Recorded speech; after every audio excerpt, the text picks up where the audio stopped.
আমি এক আজব শিল্পীর দেখা পেয়েছি। এ কোনো সাধারণ শিল্পী নয় লা।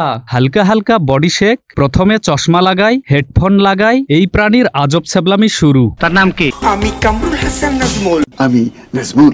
আমি Purnima. I am Sweety. I am Lipi. I am Rekha. I am Shikha Chowdhury. এই যৌথ কথাবার্তা থামাতো।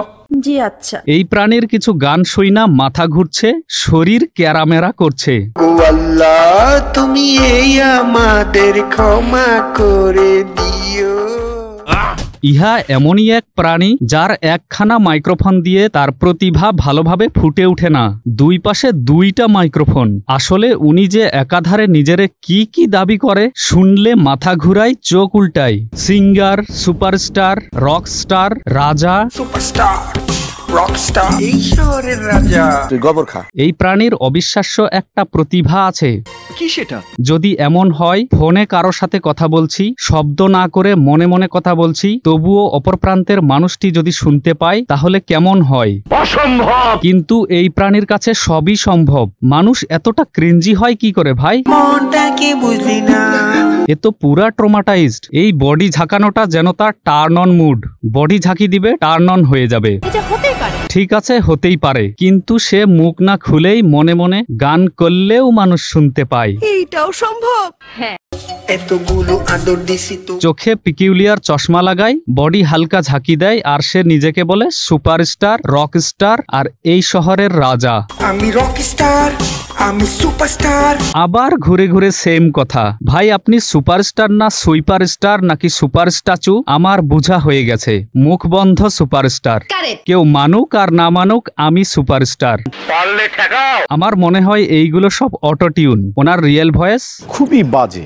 গান শুরুর আগে উনি মুখে তামাক বা গুল জাতীয় কিছু নেয়, আর না হলে গান শুরুর আগে ওনাকে কেউ বলে দেয় এই মুখ সিফা দে বসো।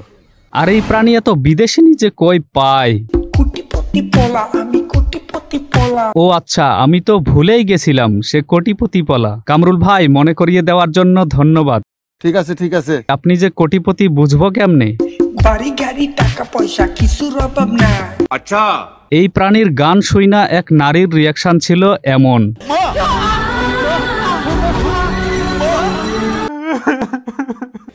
এই প্রাণী কোটিপতি প্রমাণ করার জন্য গান গাইতে বান্ধবীদের নিয়ে চলে যান শপিং মল, দামি কাপড় চয়েস করে হাই ফাইভ করেন। গরিবের বন্ধু আমি, পোশাক পরি দামি দামি। ভাই আপনি বললেন গরিবের বন্ধু আমি, পোশাক পরি দামি। এটা কি ধরনের লিরিক্স ভাই? কারো ক্ষতি করি না।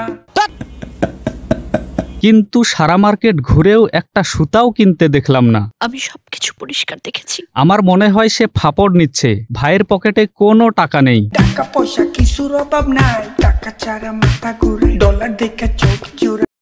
তুমি ফেল। সে আবার বিদেশি মডেলেও নিয়ে আসে, তারপর সে সবাইরে নাচতে বলে। নাচো নাচো নাচো, সবাই মিলে নাচো রে। বিদেশিনীদের নাচ শেখায়, কখনো পাহাড়ের গুহায়, কখনো গাছের ডালে, কখনো বা বাঁশ ঝাড়ে। কিন্তু এটা কি ধরনের নাচ ভাই? আমি রকস্টার, এটা নাচ না অ্যাক্টিং নাকি পেইন কিলার অ্যাড? সুপারস্টার। বাহ বাহ, ভাই তো এখন পুরাই গানের হিরো থেকে গ্ল্যামার পার্লার আঙ্কেল হয়ে গেল।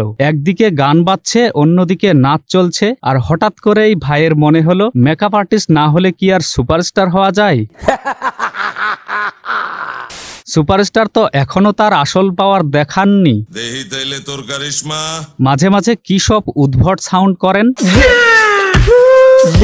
এক তুড়িতেই দুই পাশে দুইটা মডেল আমদানি করতে পারেন, আরেক তুড়িতে লোকেশন চেঞ্জ। ভাইয়ের তুড়ি এতটাই শক্তিশালী যে আমার মনে হয় সে আরেক তুড়ি দিলে ভিন্ন জগতের গেস্ট হয়ে যেত।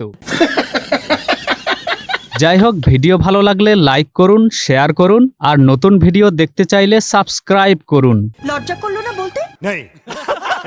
ফিরে আসবো নতুন কোনো ভিডিও নিয়ে। সে পর্যন্ত টাটা বাই বাই।